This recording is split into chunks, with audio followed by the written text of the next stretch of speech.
morning to all of you. Today we have collected here to discuss a small topic about, we both, Dr. Sridhar Shetty and myself, Prabhakar Shetty, we both were teachers. He into a different field and I'm also into a different set of education, but both basically teachers. And believe me, I'm very, very proud to be a teacher. Very proud to be a teacher. 35 years down the lane, and Dr. Sridhar Shetty has got more than 40 to 45 years of experience. 56 years. 56, I'm sorry, let me correct myself. It's a long period he's had in the teaching field, and I think we both are very, very proud to be teachers. So let me start with, I'll come back to the point a little while later, but let me ask Dr. Sridhar, actually, Doctor, yes, you said you were there in the field for 56 years, and how has been your experience in the field of teaching? My experience from the day I joined as a lecturer in 1965, my experience as a teacher is something different than what other teachers would have been. Okay. I only picked up with the students who doesn't come to the classes, who doesn't do well in examinations, Exactly. who doesn't pay examination fees and college fees. And I associate with them and make them to come to classes. And I find out the reasons and I educated them more than the brilliant students who are there in the classes. Oh, that is something very different, yeah. Right? Yeah. For me, every student is qualified to become something what he has targeted for. For example, 50% is our eligibility to join our professional program. That means he is eligible to study this program. I'm not interested, not that don't take care of students who are not interested in getting a rank or anything. For me, a rank student is last concern than the student who gets a 50% mark in his evaluations. And my method of joining with them, talking them, everything is different. But only one thing I did throughout my life, that there should be a discipline amongst the students in their dress, in their attendance, in their ability to study, and even in hostel activities. This is from day one. I joined in May 3rd, 1965. My principle of teacher was different than just teaching them the subject. Yeah, very well. Well, I totally agree with you, Doctor, because even when I started with teaching, first of all, it was a need for me because I needed pocket money in those days for my college studies. So I started that way, and I'm happy that I, maneuvered myself to the teaching field. As Doctor put it, teaching is not something just a teacher come, teach, go. I again agree with Doctor. My also aim was not to, in a class of 50, you have around, let's say, 9 to 10 students who are extremely bright. And being a maths teacher, you can immediately make out, because as you're solving, there are some students who just pick up and they know the answer. Pick up. And it spreads across the institution that, oh, these are all bright students, because the concept is, you're good in maths, you're a good student. You're not good in maths, you're a dull student. Not at all. So my focus was always on those rest of the students who did not respond to me, or who had a dull face, or who had an expression to say, oh, not this fellow again today. I said, at the end of the month, I would see to it that their expression changes. So, more than teaching, it was kind of a mentoring, which I today, in all my faculty development program, I put it across to the teachers. Please be mentors more than teaching. Subject teaching, fair enough. in that particular, but just devote 5 minutes of the class to mentor the students.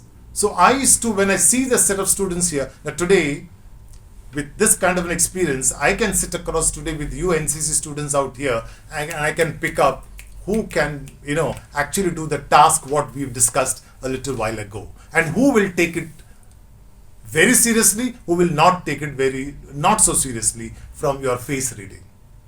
But I'm not going to do that, don't worry. Okay, right? So what I'm saying is mentoring was more important.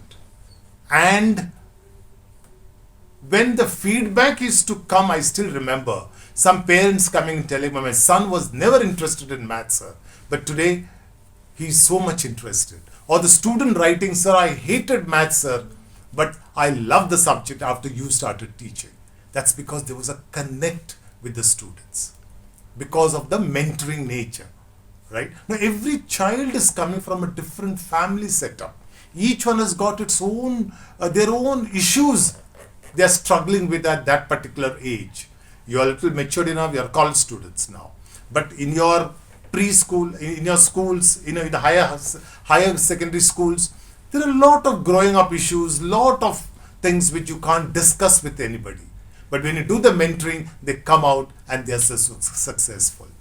So teaching has been such a wonderful experience, all these years, because of course, I don't think I have that much of adulation as Sir has got, because he's got that many years of experience, and it's at the different level, at a professional level.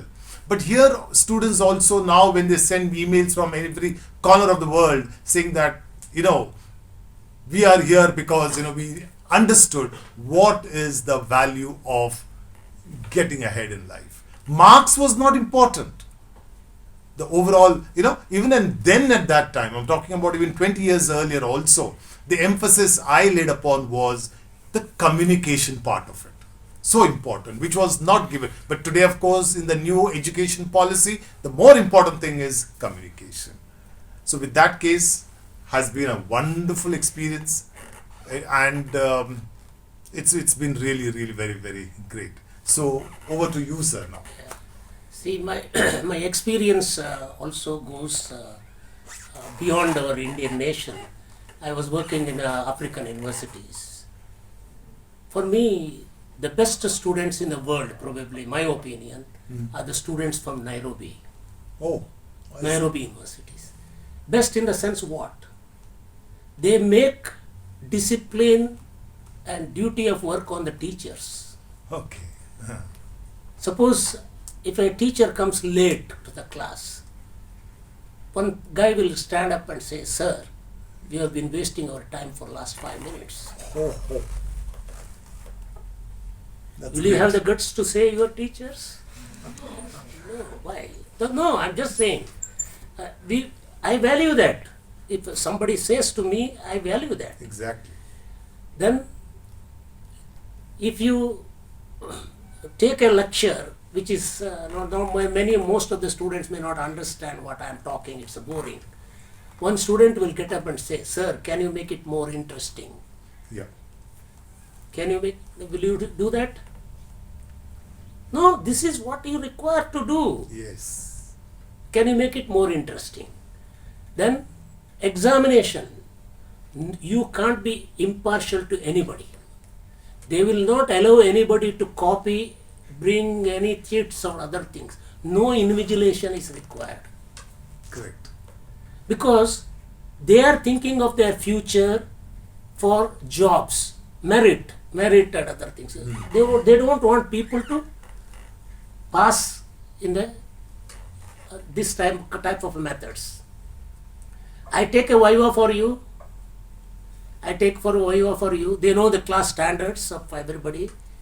Suppose if I given you X mark and the lower mark to her as Y mark, she will ask, why I have been given Y mark. They won't say why you are given X, they will ask. Why you have given me? You have to answer for that.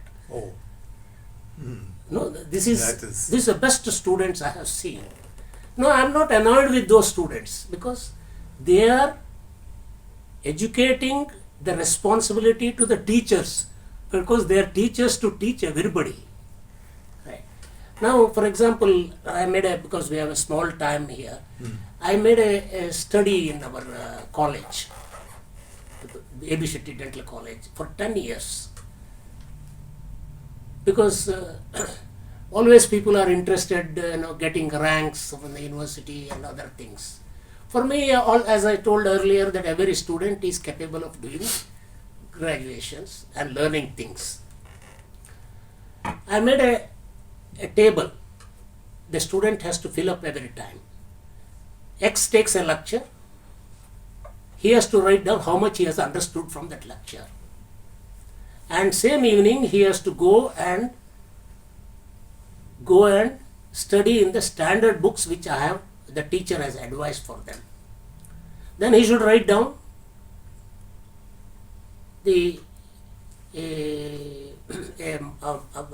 how much percentage he has understood. The lecturer, he has to make a last 10 minutes one MCQ test, putting all this one, and make a test, and corrected by the students only.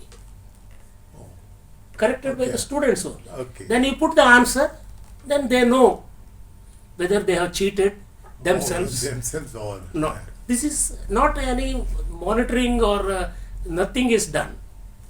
Then student is conducted a chapter test. In that, when he performs poor, then we go into the records how he has written all his documents. He is not blamed.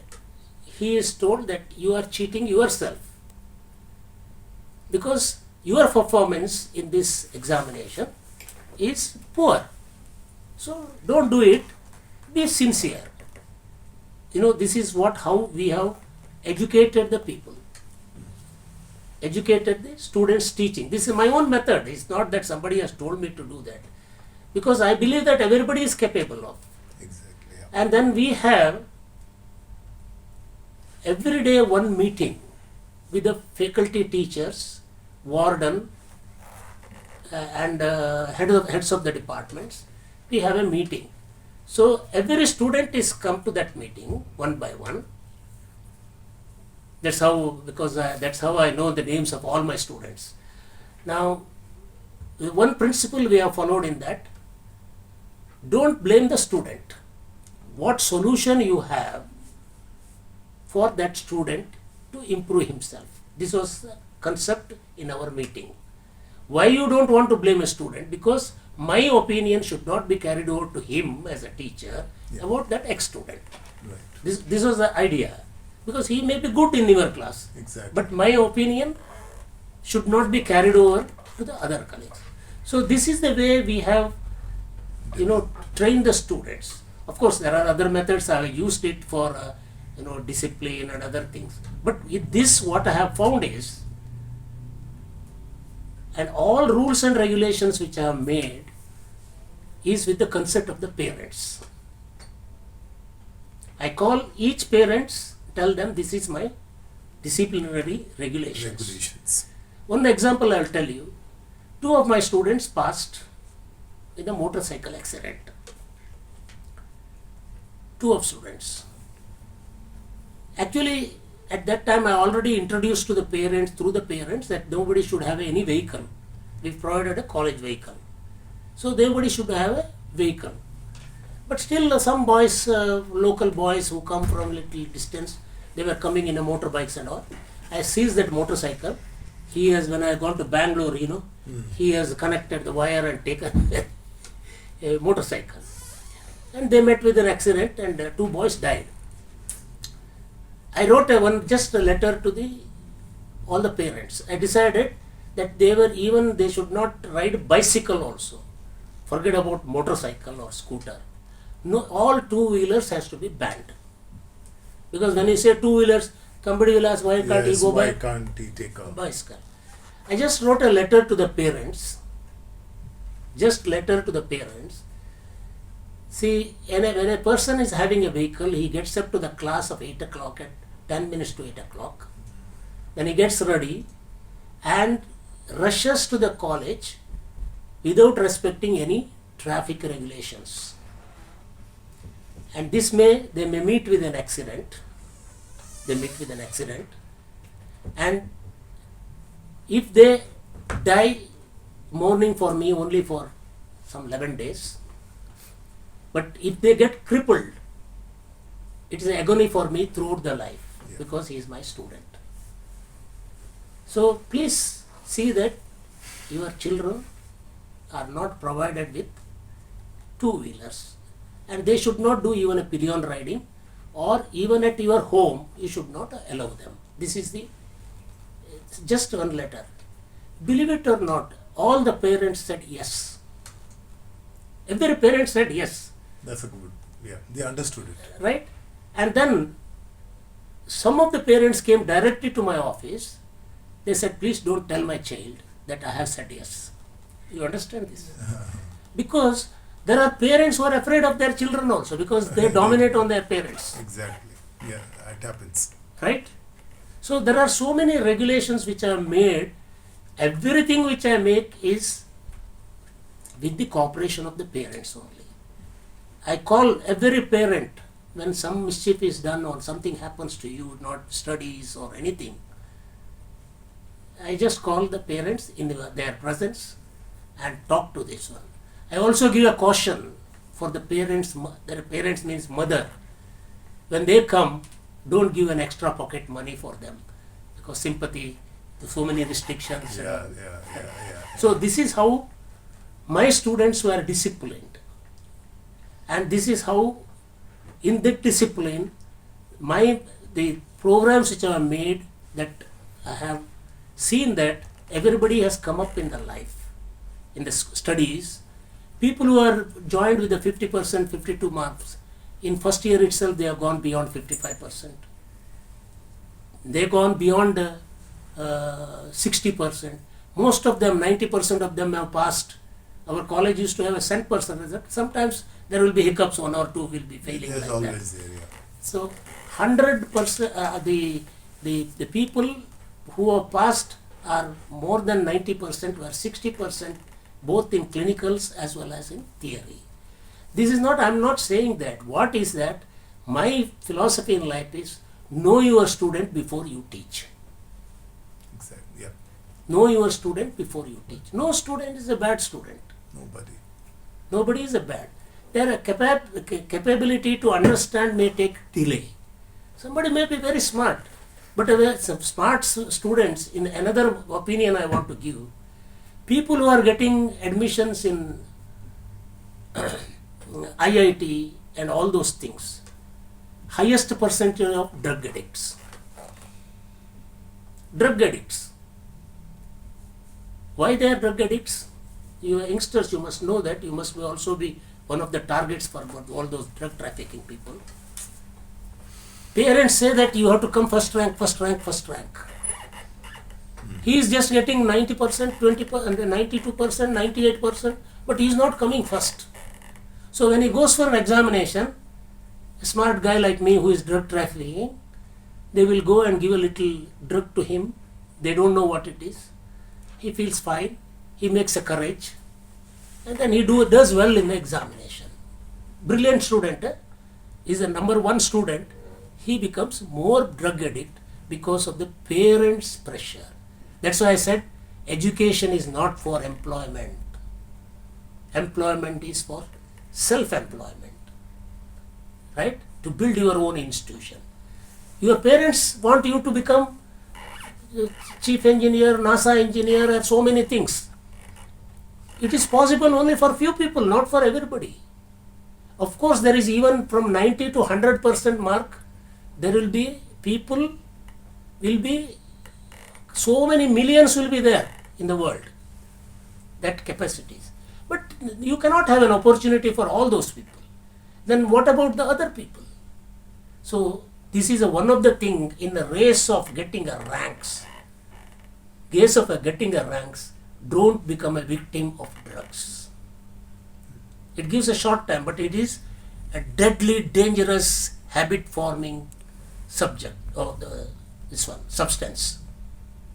You have to be careful as an NCC cadet to do these things also in your schools and colleges where you are studying. It should be a moment for you.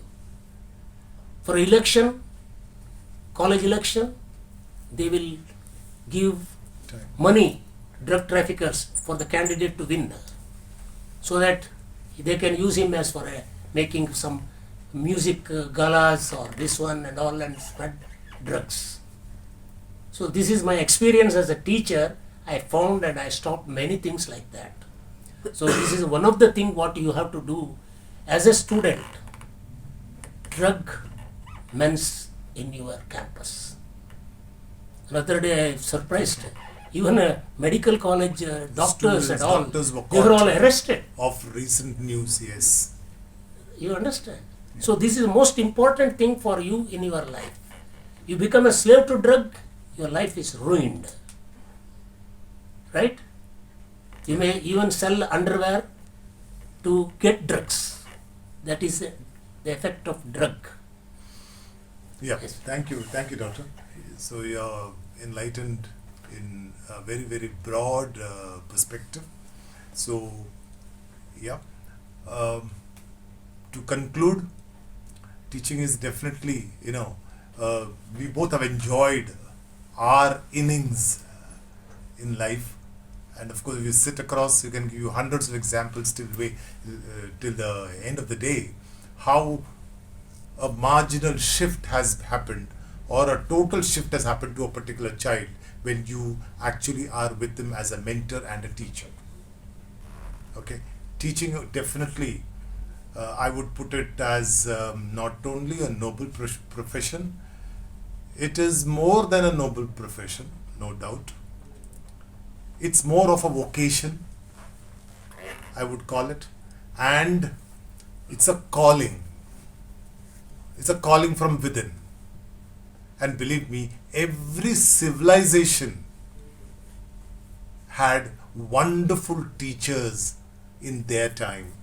And to conclude, I may put it, but they don't understand that the citizens of that particular place, they are molded because of these wonderful teachers. So thank you so much.